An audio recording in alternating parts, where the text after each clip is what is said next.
Okay, thank you. So it is after 4 actually, on August 12th, 2020. So I'm going to go ahead and start this council meeting, and I will begin with roll call. We'll start with our elite, the one who's with us this one last time, and that is Councilwoman Cornegay.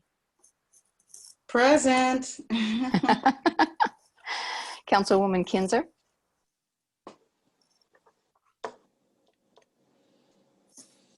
Okay. Councilman Couch. Here. All right. Councilman McGoffin. Present. All right. Councilman Owen. Here. Councilman Allen. Present. And Councilman DeYoung. Present. Okay. So I am looking for now an approval of the agenda. Madam Mayor, I move to approve the agenda. Councilman Couch. Okay. Councilman McGoffin, second. Okay. So we have a motion by Councilman Couch, seconded by Councilman McGoffin. Any discussion? All in favor? Aye. Aye. Aye. Aye. Okay. Any opposed?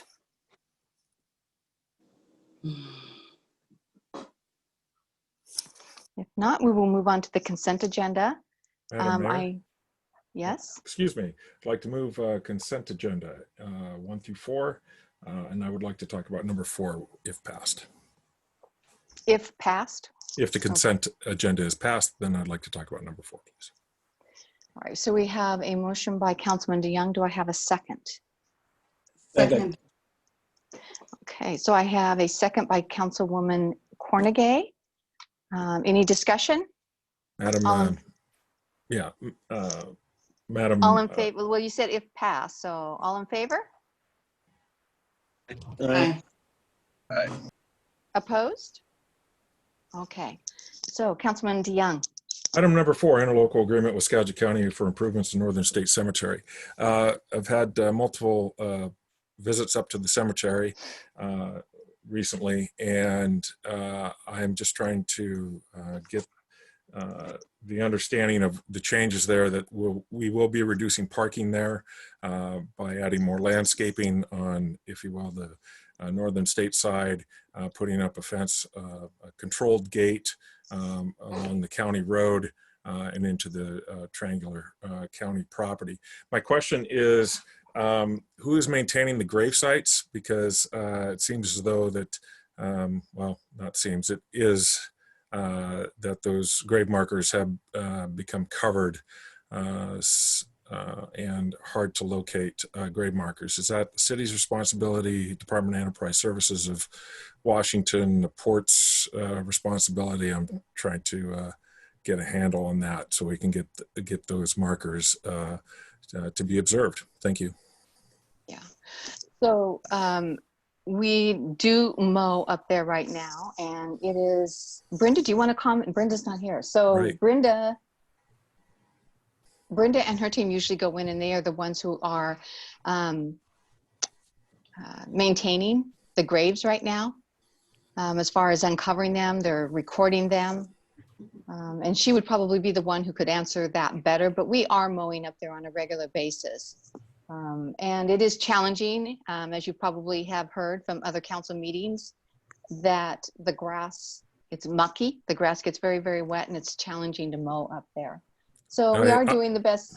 We are doing the best that we can at this point. Great, because I've participated in the past with Councilmember Kinzer to reveal those markers, and I would like to see that effort be sustainable. Thank you. All right, thank you.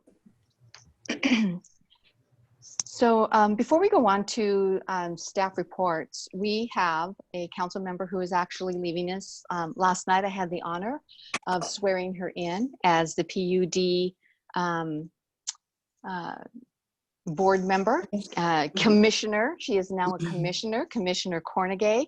And so I don't know, Bill, if you have the opportunity to put my screen back up for just a minute so others can see it, but I wanted to show the plaque that we actually had done for Jermaine. And Jermaine, it says, in recognition of outstanding service, Jermaine Cornegay, Councilwoman, Ward 2, City of Sedro-Woolley, January 2014 through August 2020. So 6 years you've been serving. In grateful appreciation for your outstanding leadership, dedication, and commitment to excellence these past 8 years on City Council, and as acting Mayor Pro Tem in 2018. Your love and compassion for our city has impacted the community and made it a better place to live. Thank you for going above and beyond and serving the citizens of Sedro-Woolley, Mayor Julia Johnson. So, Jermaine, I wish you were here so that we could give you a hug and hand this to you. I'll make sure that you do get this. Would you like to make any comments? Commissioner Cornegay? It has been an honor serving with all of you, and the staff have been amazing. I'd like to thank all of you for everything, and I guess I am, yeah, I'm looking forward to the new position at the PUD, but I'm also always going to be here. So excellent. I just wanted to tell you all that. I mean, I'm always going to be here. I'm always going to be involved. So I really appreciate everything that you guys have done, and I really appreciate you, Mayor Johnson, and thank you so much for swearing me in yesterday. It was my honor. Thank you. And you are going to be missed on council, but I do look forward to having conversations with you, because I know that that will continue, especially as you work forward with the PUD. All right. Thank you.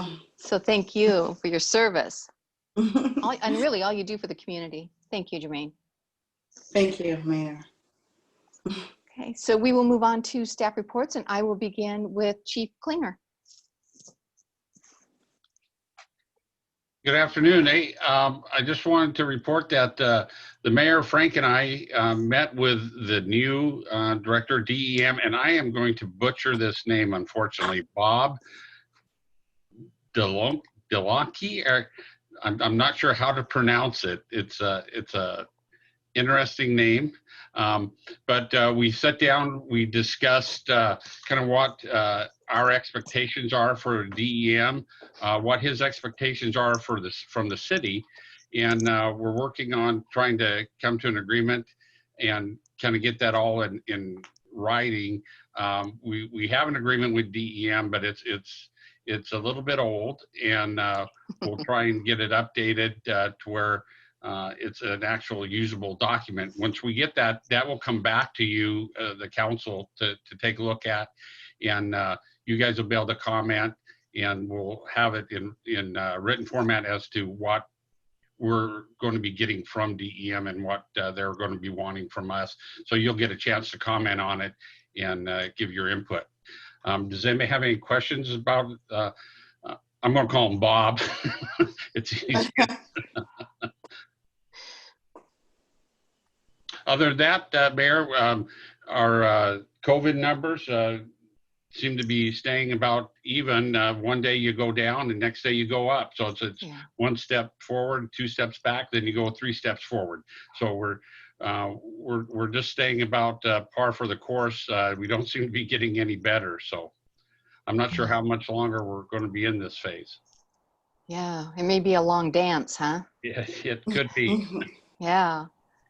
Yeah, sometimes very discouraging. Yeah, so thank you, Chief, for sharing that. Okay, Chief Tucker. Right, I got a few things here. Some of you may have noticed the broke down train that occupied Highway 20 at the Skagit Motel. That one came from a local repair yard, and it was headed for Colorado. It made the first 2 miles of its, 1,400 mile trip and broke down. The trailer buckled or something, and they spent a few days getting it out of there. And then once it got out of town, we were just hoping it got out of the city limits, and we didn't get to see it again. But a good crew came in and worked on that, but it was blocking part of the roadway for a better part of 4 days. We had exactly the same time that this broke down, we had a report of a suspicious death at the Skagit Motel, and probably an OD.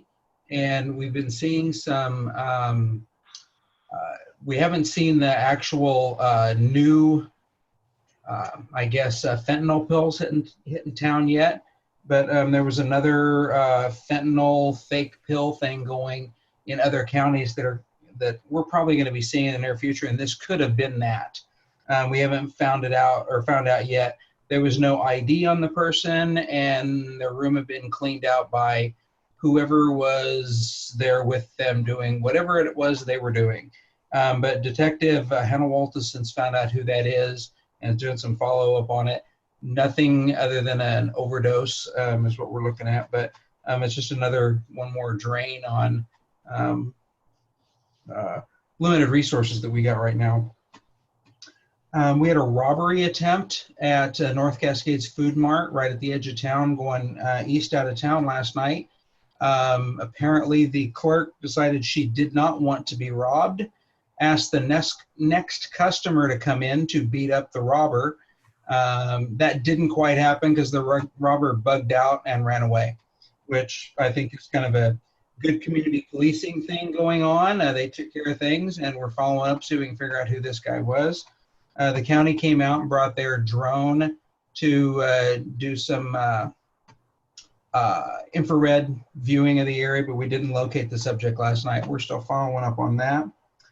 And I'm going to bug out here in about half an hour. We've got training up at the Northern State Grounds tonight.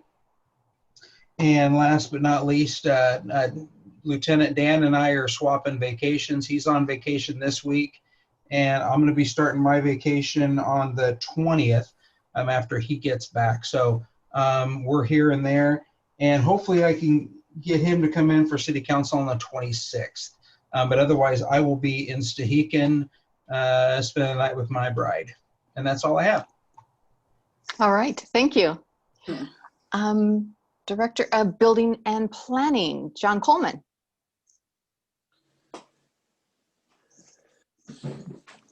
All right, so sorry, I was expecting Mark to go ahead of me. I didn't have my finger on the mute button. We've been working on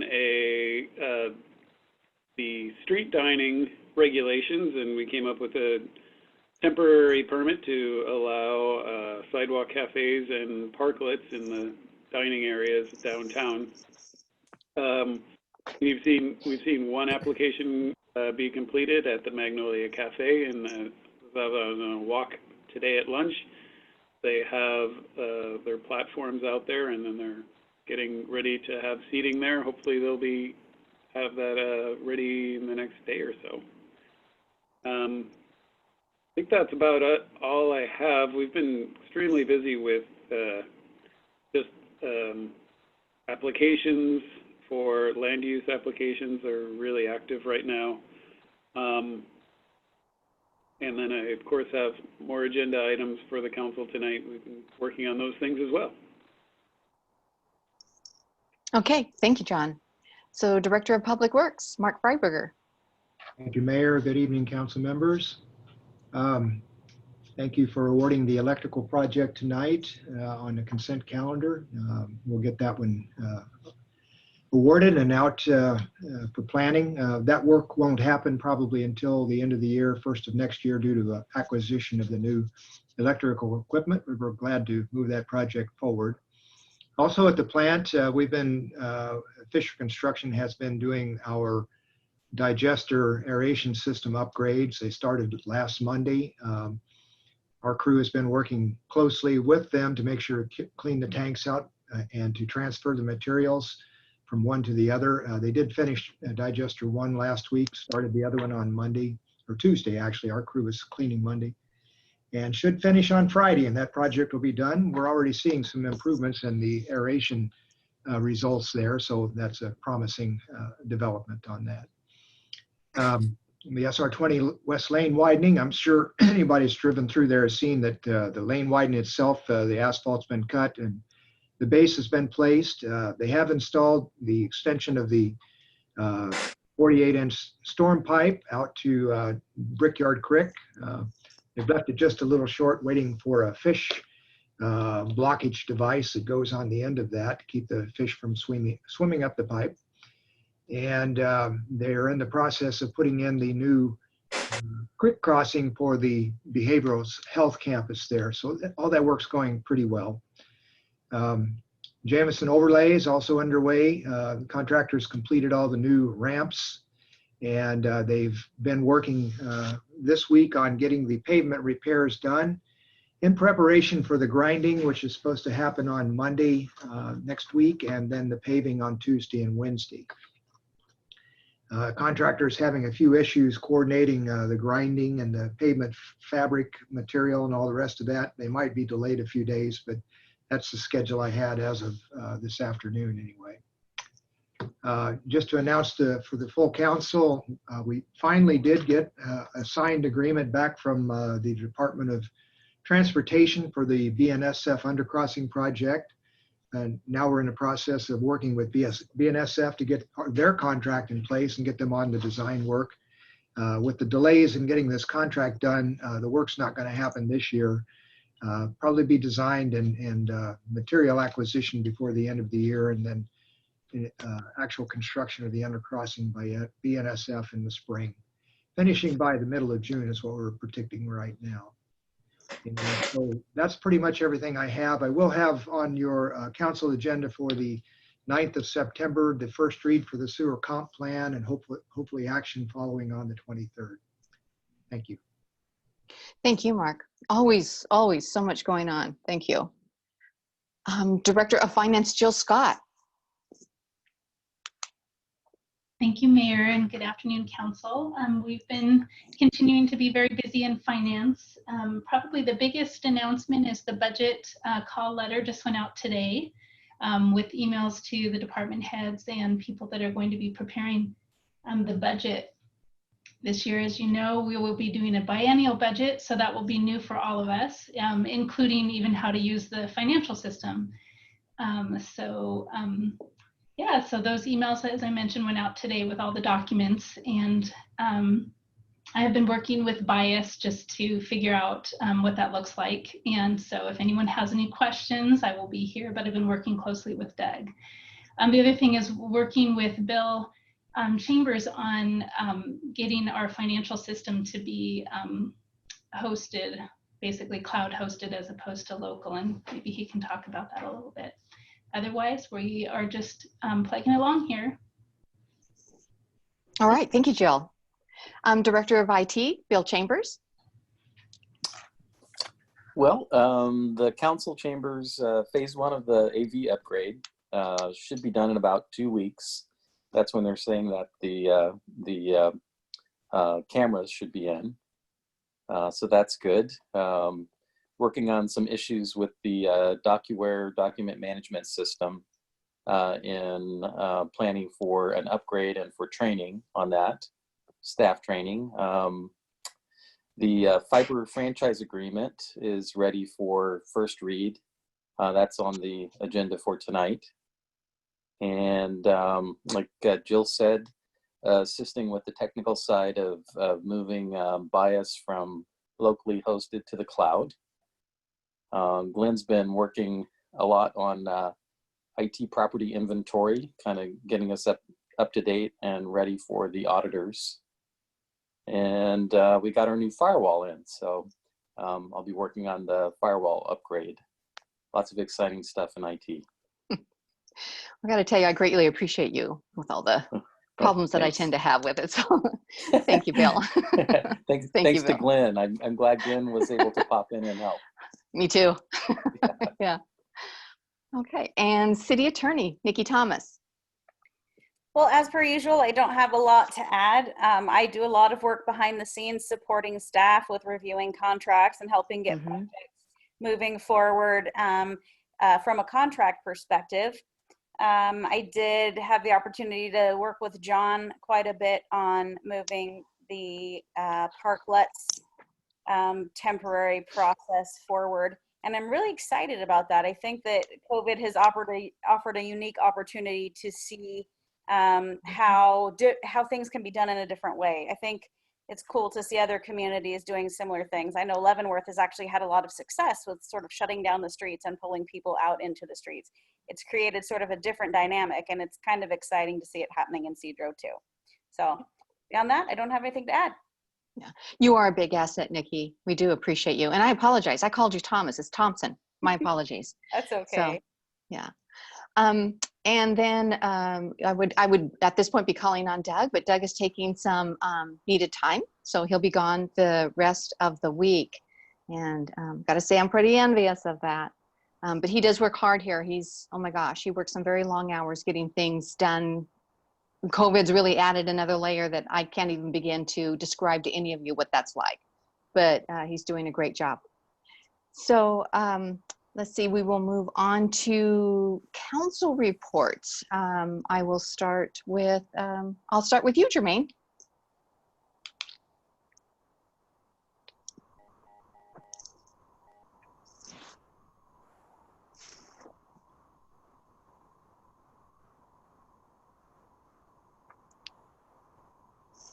Maybe Jermaine's not on.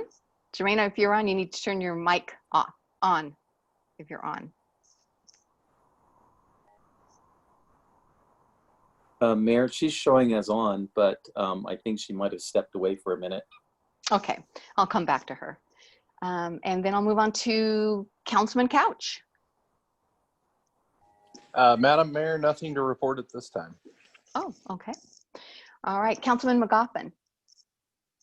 Thank you, Madam Mayor. I'd just like to give a special shout out to Councilwoman Corrigan and congrats to moving on to the next position. Thank you. All right, thank you. Councilman Owen. Yeah, I just want to put a gold star in the code lady's hat. She got some action next door to me, and it looks 100% better. So good. If you see her, you personally thank her for me. I will. I see her every day that I'm here. All right, I will do that. Anything else? No, I'm done. All right, thank you. Councilman Allen.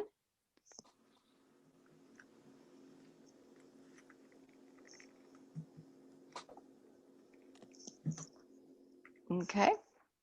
And Councilman DeYoung. And I have to say, Carl, so you're using the same backdrop that I've been using for a couple months in other meetings and Rotary meetings and whatnot. So I happen to really like that backdrop. Right.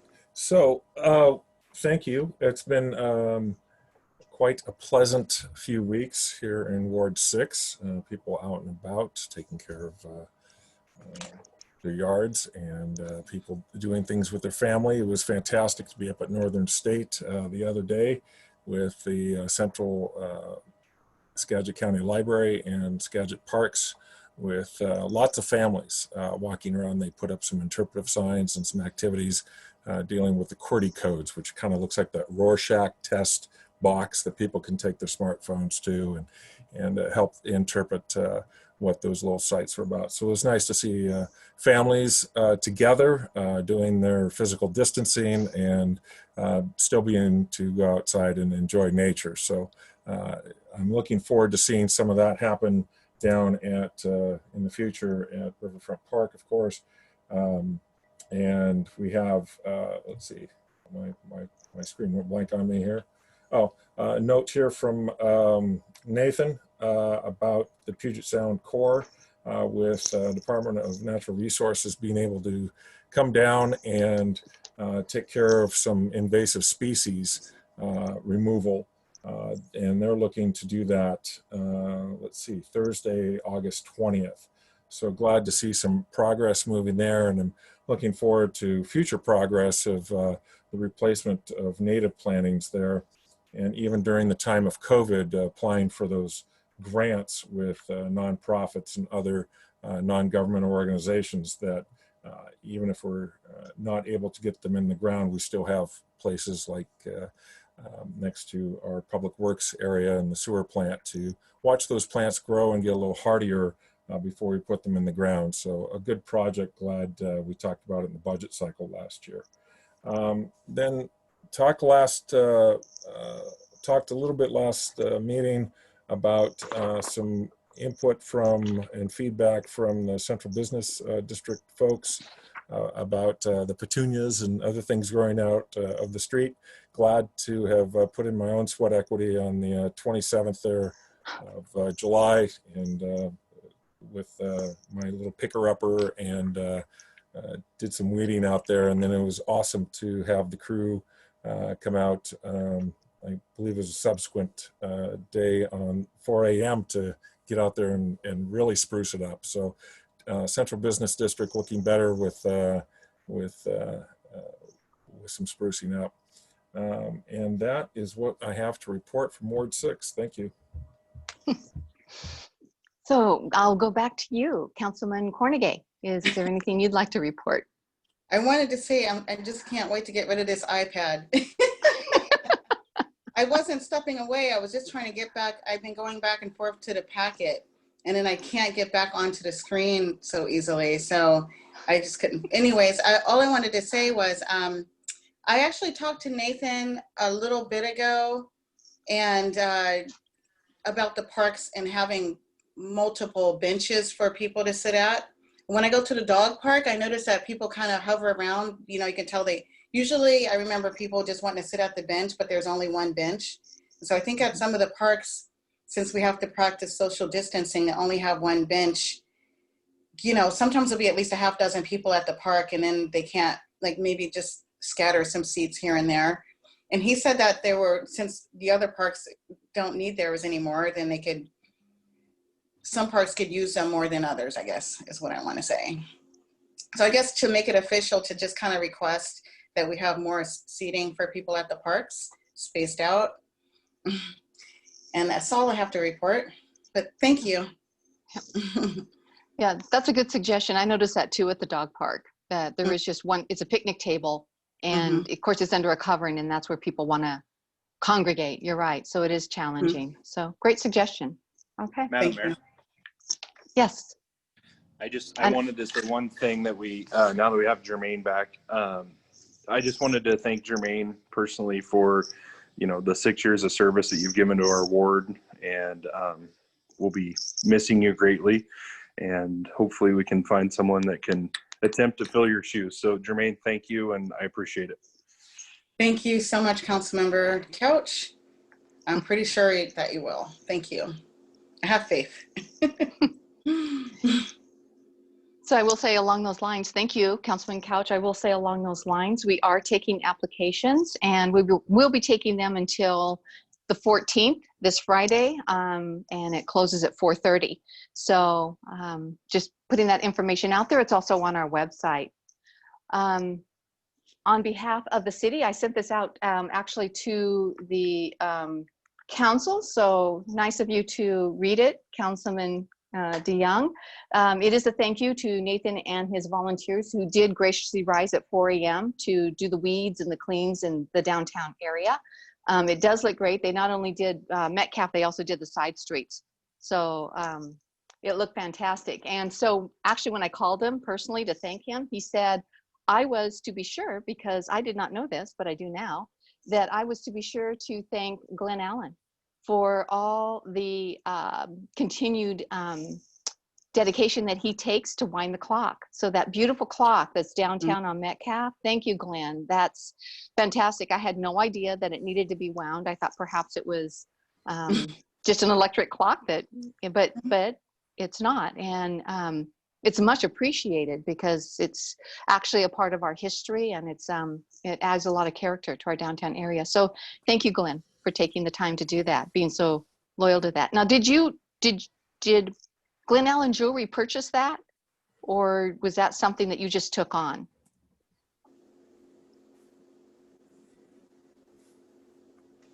Well, I can. Maybe he can nod. Well, it says here he's trying to connect, but it doesn't look like he can. Okay. So also, I wanted to mention that we are going to be starting our work sessions, and the first one's going to be, I think it's September 2nd. It's the first Wednesday in September.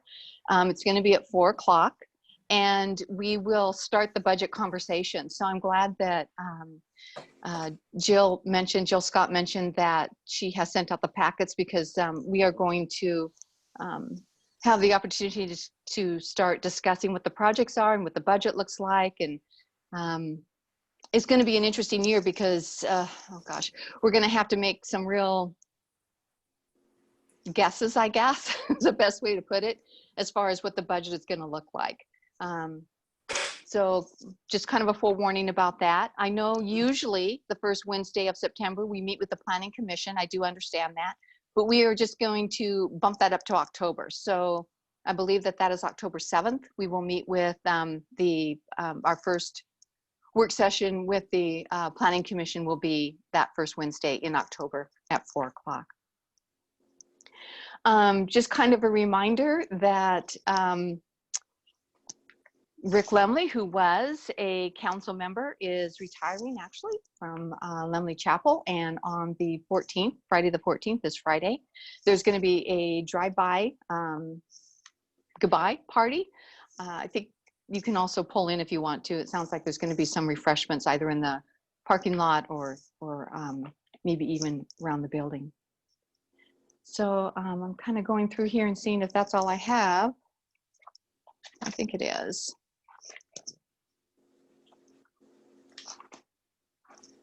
Okay. All right. So we will move on. Last week, before we move on to old business, last week while we were actually in session, there was a letter that came in from Valerie Smith of the Commerce Department, and she had requested that we read in the public hearing a letter that she had submitted. Well, we had already moved through all of that, so as per our attorney, who said this really does need to be done, I'm going to read her letter into the record, and then we'll move on to John, who will be discussing the ADU fees in old business. So this says, Dear Mayor Johnson, thank you for submitting the draft ADU sewer and impact fee proposal to Washington State Department of Commerce Growth Management Services, which we received on July 6, 2020 and processed.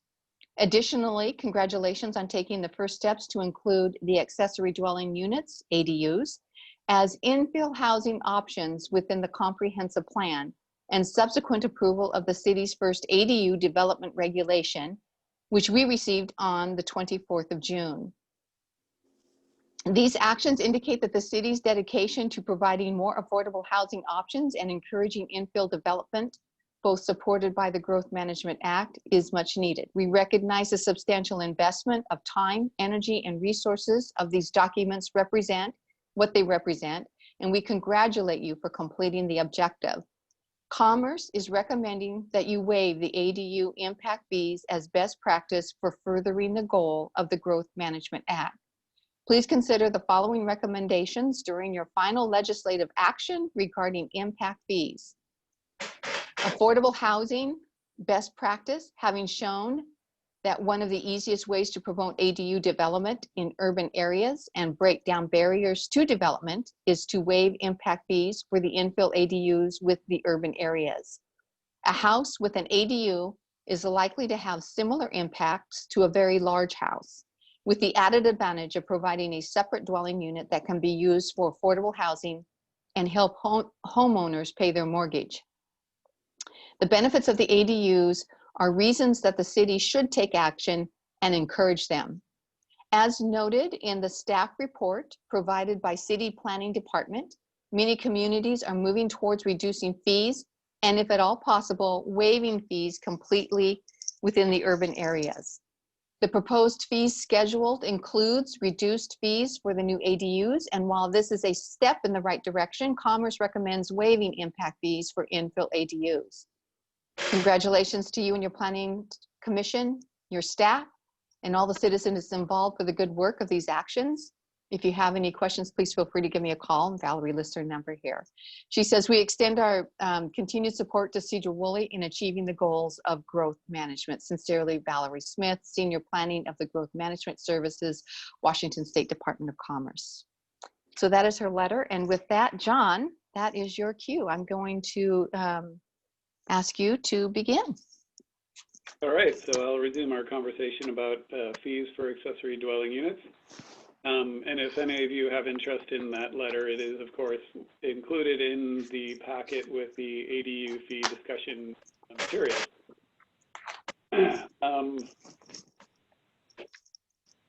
There's not a lot that's changed since the last time that we've discussed this. This is the third read that we've had on this. I did, it occurred to Mark Freiberger and I that we should probably be sure to address special connection fees for sewers. So we addressed that in there in the new code. So in addition to all of the rest of the code as proposed, that hasn't changed over the past several weeks, we added a line saying that special connection fees would not apply to accessory dwelling units. And the reason we did that is when those special connection fee areas were designed, so the way it worked is there's a project that needed to be done, the city paid for it, and then divided the number of lots into and the number of units that could be on those lots into the project cost, and that came up with that's how we determined the special connection fee for that geographic area. And ADUs were never envisioned in those calculations, so ADUs we didn't see should be paying into that because the fees were already calculated on something on math that was done without the ADUs. If you have any questions on that, I can attempt to explain further, but that is in a nutshell the only change that has been presented since the last read of this. And I bet either pull it or cap it. So I can address any questions. I think we've presented this enough that just be using up time unnecessarily if I were to explain this all to the council again, but I'm happy to address any issues that you might want me to address. Okay. All right, so are there any questions for John at this time? Madam Mayor? Yes, Councilman DeYoung. Yes, so thank you, Madam Mayor. Director Coleman, I am looking at the methodology here, and it says that you pulled that 61% number and 30% number from Clackamas County. Is that Clackamas County in Oregon, like Oregon City and Lake Oswego? No, that's. I thought that was a Washington one, but now you're making me second guess myself. Wow. I thought it was Washington. Mark, do you know that answer? I'll look it up. I think it is Washington, but I'll look it up right now. I guess that is Oregon. Yes. Having, yeah. It was provided to staff by our sewer, by our consultants that methodology with other jurisdictions. All right. Thank you very much. Okay, are there any other questions or comments? Madam Mayor? I'm sorry, yes? I would, Councilman Couch. Councilman Couch, thank you. I would move that we table this third reading until we can get a correct answer and maybe check to see what the numbers would be for Washington State. Well, it is Clackamas County in Oregon, and it's all based on the ITE manual, the International Transportation Engineer Manual. So those figures are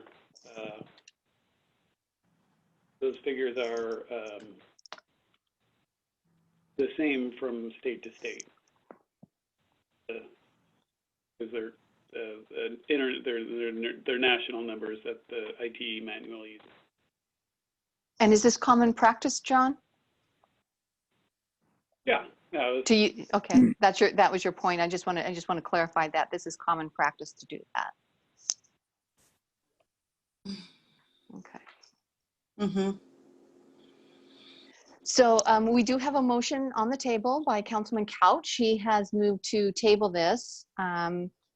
Is there a second regarding that? I don't know. Councilman Couch, did you still want to do that, or did you want to pull it, knowing what Mr. No, Coleman? I would still like to table it. Okay. So is there a second? So hearing none, I guess if there is no further discussion, I'm looking for a motion. This would be ordinance 1959-20.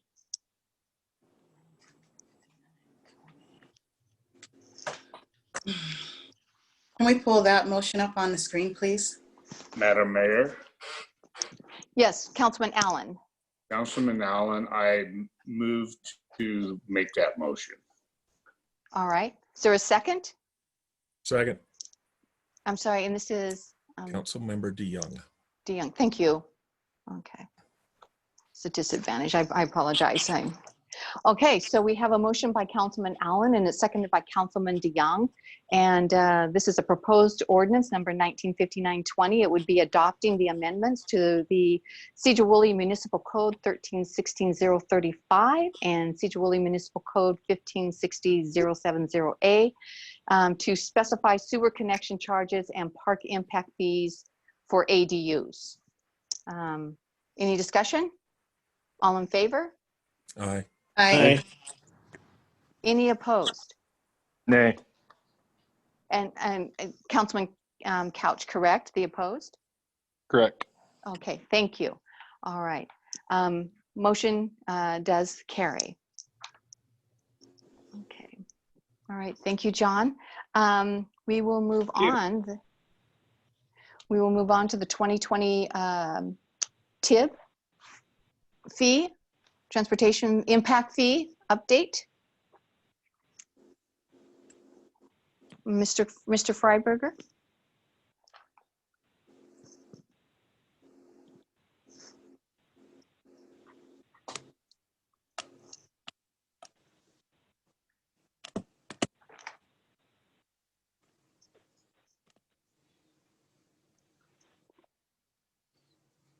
Hello?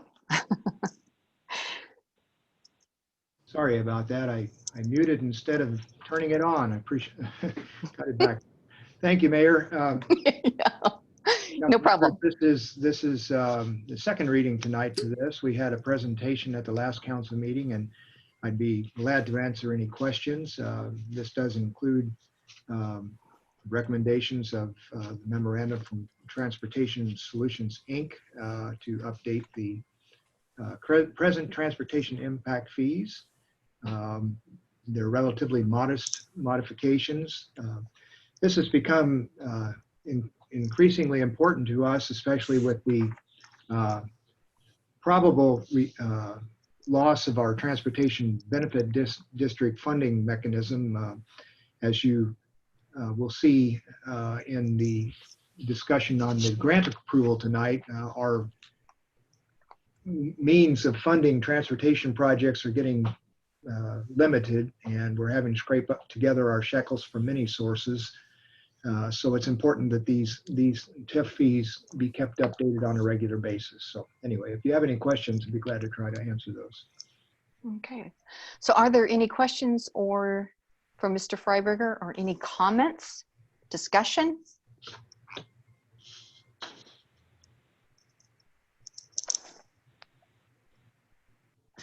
Okay, hearing none. What is your pleasure? Would you like to move on this tonight, or are you wanting to do a third read?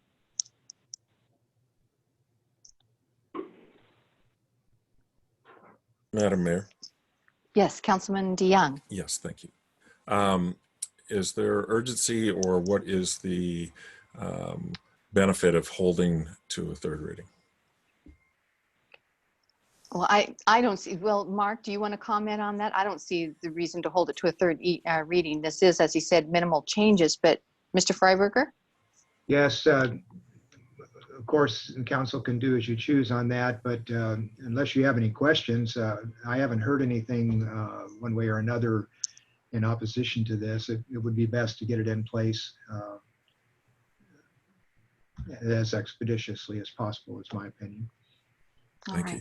Madam Mayor, is there a motion number you'd like to give us so we can make one? Yes. I'd like to make the motion. Yes, so this would be ordinance 1960-20. All right, Madam Mayor, I move ordinance 1960-20, an ordinance for City of Sedro-Woolley, Washington, to do the TIF.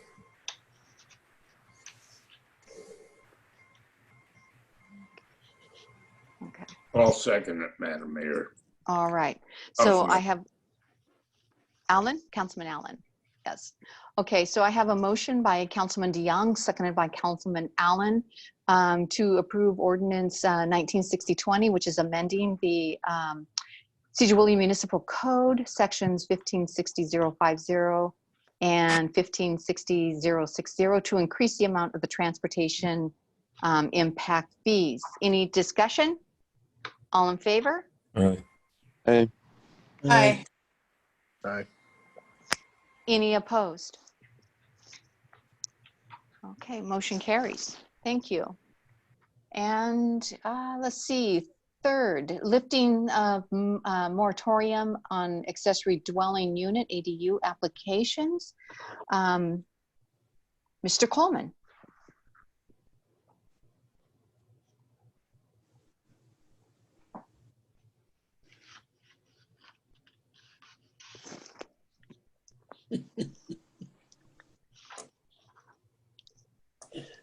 Mr. Coleman? Sorry.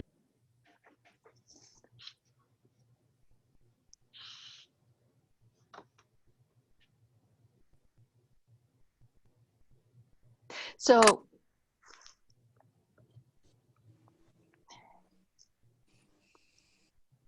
Sorry. So, can you hear me now? yes, Can yes, you, we can. you hear me now? Yes, I'm having trouble Okay. too. I'm having trouble as well, so, but I can hear you. Okay, thank you. So now that the council has passed ordinances to adopt fees for accessory dwelling units under ordinance 1959-20, and the TIF had updates to the traffic impact fees that for ADUs also, and since that was passed under 1960-20, now the ADU moratorium can be lifted because we have in place the fees, the code, and the comprehensive plan amendments that are needed in order to start accepting ADU applications. So there's a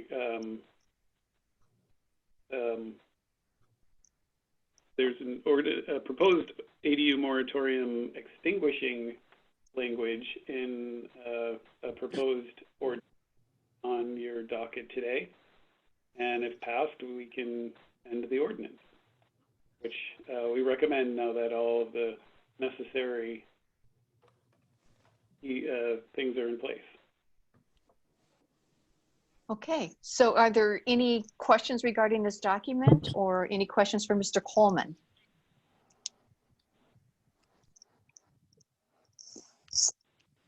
Madam Mayor. Councilman DeYoung. Yes, thank you. I should identify myself and will endeavor to do so in the future. My apologies. I move ordinance 1961-20, an ordinance of the City of Sedro-Woolley, Washington, ending a moratorium on the processing or accepting of applications, permits, or licensing and establishing for any accessory dwelling units. Madam Mayor, Councilman McGoffin, I second. Thank you. Okay, so I have a motion by Councilman DeYoung and seconded by Councilman McGoffin. Any more discussion? All in favor? Aye. Aye. Aye. Any opposed? Nay. And this is who's? Councilman Couch. Couch. Thank you, Councilman Couch. All right. So motion carries. All right. Thank you all. And we are now moving into new business, looking at the ordinance to approve fiber optic franchise agreement with Skagit Net. And that will be Director Chambers. Bill.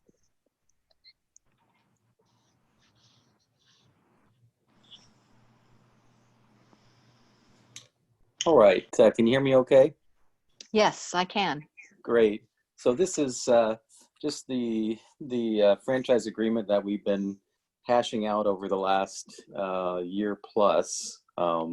Mark and the mayor and I and legal counsel have been going through it and bouncing it back and forth with the port to get the language just right for so that we can use it as a template for other franchise agreements for communications as well. And it's been vetted by legal, and the mayor and Mark Freiberger and I are both comfortable with it, and we think that we'd like to see it get passed if possible. Okay, are there any questions for Mr. Chambers?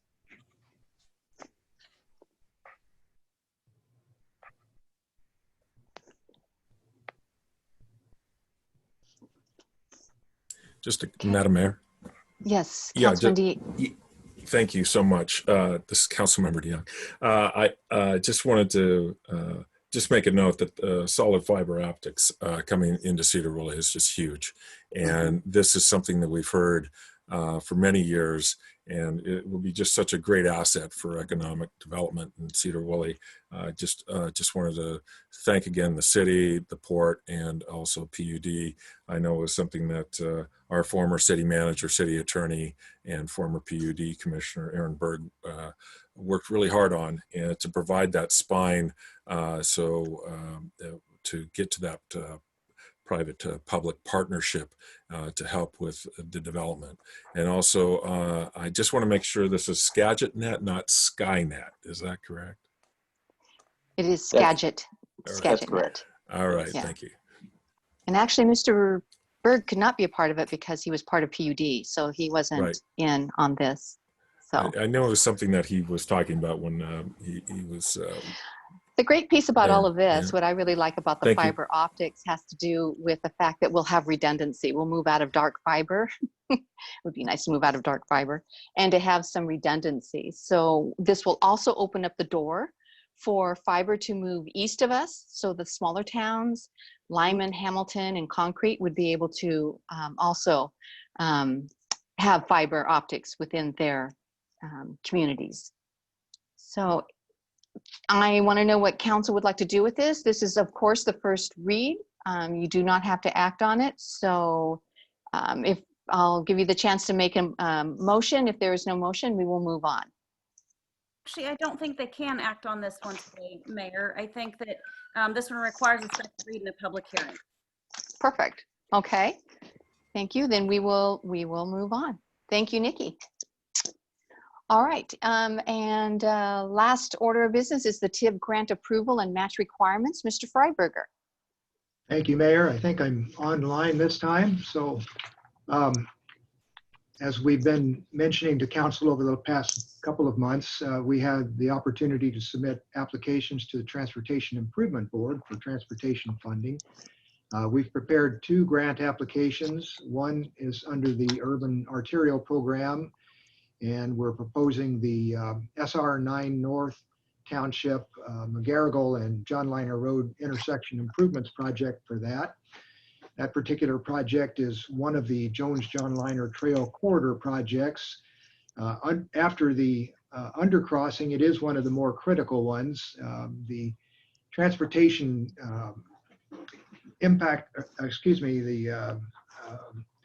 traffic studies that we've done in association with the scoping study, which we prepared for the corridor, identified this intersection as one that would require improvement before we open the corridor. We have this opportunity with TIB to apply for individual funding for that intersection. And so that's what we have prepared. We did try, as you know, for a grant from the county under the Economic Development Program for the match for most of this. That was not approved this year. This was a year of mostly port projects were awarded because they were concentrating on things that would produce jobs quickly. And this particular project called for design in 2021 and construction in 2022. So the county elected not to award that. I had a good conversation with Patsy Martin regarding this, just to make sure that they were no longer interested in traditional infrastructure projects, and she assured me that was not the case. So just this year, it was more focused on immediate jobs.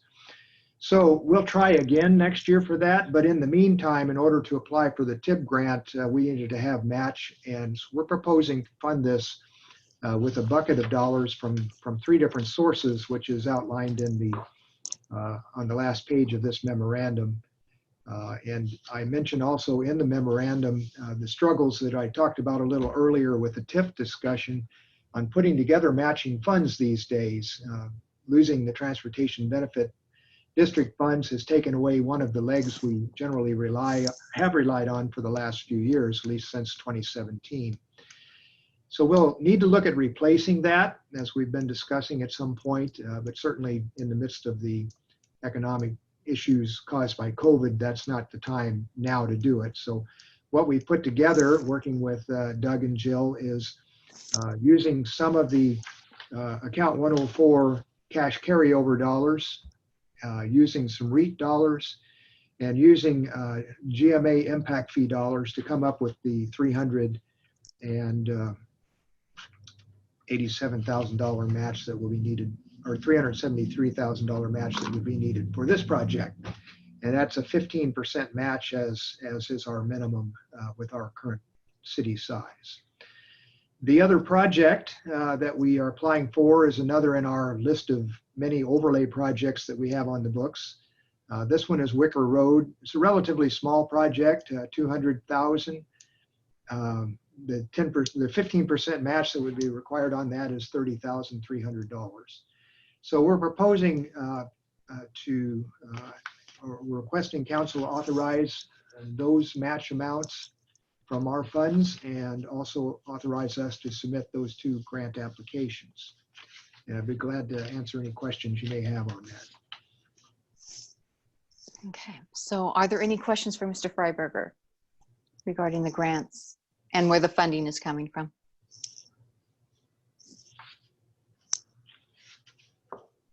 Okay, hearing none, what is council's pleasure? Would you like to move forward with a motion to authorize staff to apply the grants identified in this memo and to commit the local match dollars identified in this memo, or are you wanting more time to think about it?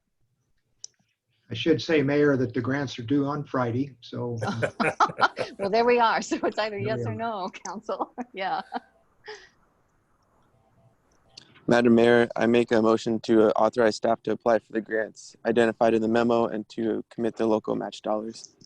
Second, this is Councilmember Cornegay.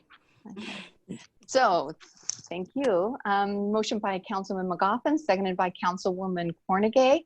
Any more discussion? Any discussion? All in favor? Aye. Aye.